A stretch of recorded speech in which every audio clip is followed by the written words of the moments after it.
इस वक्त की बड़ी खबर, शिवसेना ने ऐलान किया है कि वो गोवा और यूपी में चुनाव लड़ेगी। गोवा में 15 सीटों पर चुनाव लड़ेगी शिवसेना। वहीं यूपी को लेकर उसकी तैयारी चल रही है। कोरोना की वजह से गोवा के हालात भी खराब हैं। चुनाव आयोग ने जल्दबाजी की। चुनाव करना जिम्मेदारी है। पश्चिम बंगाल में हमने देखा है कि कोरोना जब पीक पर था तब वहां चुनाव हुए। ये तमाम बातें शिवसेना की ओर से कही गई हैं। पीएम अमित शाह और ममता बनर्जी से लेकर सभी बड़े बड़े पदों पर बैठे लोगों ने कोरोना नियमों की धज्जियां उड़ाई। ये शिवसेना का आरोप है। और क्या कुछ कहा है शिवसेना ने, आइए आपको सुनाते हैं।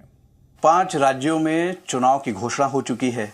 इन राज्यों में शिवसेना क्या चुनाव लड़ेगी और गोवा में ममता बनर्जी के आने के बाद क्या कुछ चुनावी समीकरण होंगे, इस पर हमारे साथ बातचीत करने के लिए शिवसेना के वरिष्ठ नेता संजय राउत जी हैं।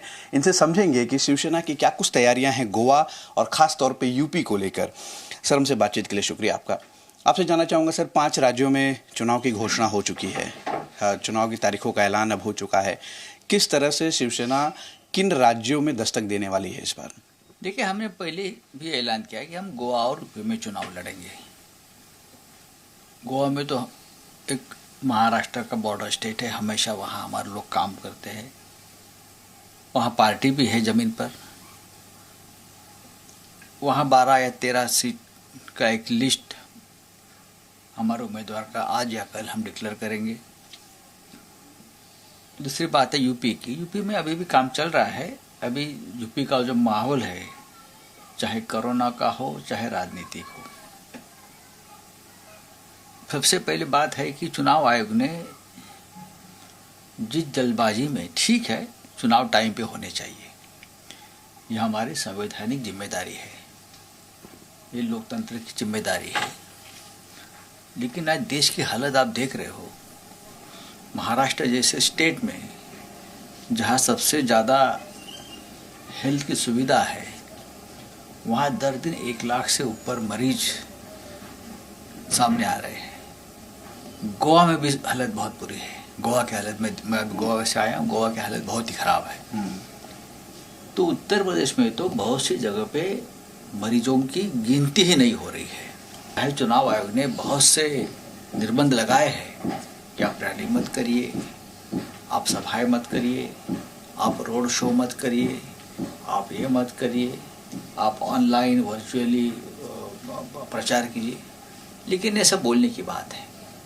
हमने बंगाल में देखा है, वेस्ट बंगाल में हमने देखा है, जब सेकंड वेव पीक पर थी तब वहाँ चुनाव हो गए और प्रधानमंत्री से लेकर गृह मंत्री तक, बीजेपी पार्टी के सभी केंद्रीय मंत्री, मुख्यमंत्री, ममता जी भी थे उसमें ऑफकोर्स, सभी जो बड़े बड़े पद पर बैठे हुए सभी ने नियमों की धज्जियां उड़ाई थी। उसके बाद भी कोरोना फैला, लोगों को बहुत नुकसान हो गया। आज भी मुझे लगता है कि चुनाव आयोग ने चुनाव की तारीख ऐलान करने से पहले सभी राजनीतिक दलों से 1-2 बार बैठकर अगर बातचीत अगर करते तो ठीक रहता। तो ऑल पार्टी, सभी नेताओं से आप बात करके अगर कोई निर्णय लेते तो ठीक होता। हम भी चाहते हैं चुनाव हो जाए, चुनाव टाइम पे होने चाहिए। हम नहीं चाहते कि चुनाव टल जाए। लेकिन क्या इस माहौल में चुनाव करना ठीक है?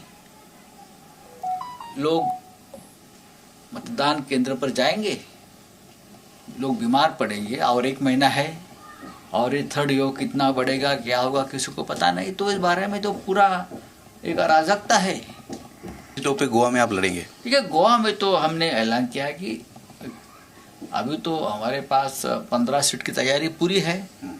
हम चाहते थे कांग्रेस पार्टी के साथ, एनसीपी के साथ, एक जैसे महाराष्ट्र में एक महाविकास आघाड़ी बन गई है, वैसे गोवा में प्रीपोल अलायंस बन जाए। महाराष्ट्र में पोस्ट पोल अलायंस हुआ है। इस बारे में मेरी राहुल जी से बात हो गई थी। राहुल जी भी पॉजिटिव है, ऐसे नहीं। लेकिन वहाँ के जो स्थानिक नेता है उनको अभी भी लगता है, कांग्रेस को, वहाँ के स्थानिक नेताओं को, कि बस सत्ता में हमें आएंगे, पूरा बहुमत उनको हमें मिलेगा। भाई तो ठीक है, तो हम किसी हमारे अलायंस पार्टी को क्यों सीट छोड़े? ये उनके दिमाग में बैठा है, ये बीमारी है एक्चुअली। इस प्रकार से विचार करना कोई भी देखिए, गठबंधन में एक दूसरे के साथ मिलजुल कर लेन देन होनी चाहिए सभी को। अगर हम बड़ी पार्टी है और हमारे साथ और भी कोई पार्टी जुड़ गई है किसी राज्य में, बीजेपी ने भी हमको कभी महाराष्ट्र के बाहर किसी सीट कभी नहीं सीट छोड़ी थी, कभी नहीं। हम लड़ते रहे, लड़ते रहेंगे। अभी दादरा नगर हवेली में चुनाव हो गया, लोकसभा उपचुनाव, हम जीत गए। वहाँ बीजेपी भी थी, वहाँ कांग्रेस भी लड़ गई, सब लोग लड़ गए। वहाँ कांग्रेस का तो डिपॉजिट चला गया, उनको लगता था कांग्रेस को कि हम जीत जाएंगे। हमने उनको कहा था कि आप मत चुनाव लड़िए, वहाँ तो होता है। लेकिन ये अब अगर हमको बीजेपी के साथ लड़ना है सब मिलकर, तो एक दूसरे का हाथ पकड़ कर लड़ना चाहिए। आज भी नहीं हो रहा है। गोवा में तृणमूल कांग्रेस का एक अलग रास्ता है, आपका अलग रास्ता है, कांग्रेस अलग रास्ते पे जा रही है। उससे फायदा होगा बीजेपी को। और आप सब बोलते हैं हमको बीजेपी को हराना है। कैसे हराओगे, कैसे हराओगे? और हम कहते हैं कि एक साथ आइए, एक साथ मिलजुल कर लड़ेंगे, सत्ता आएगी, हम एक साथ गोवा राज्य को आगे बढ़ाएंगे।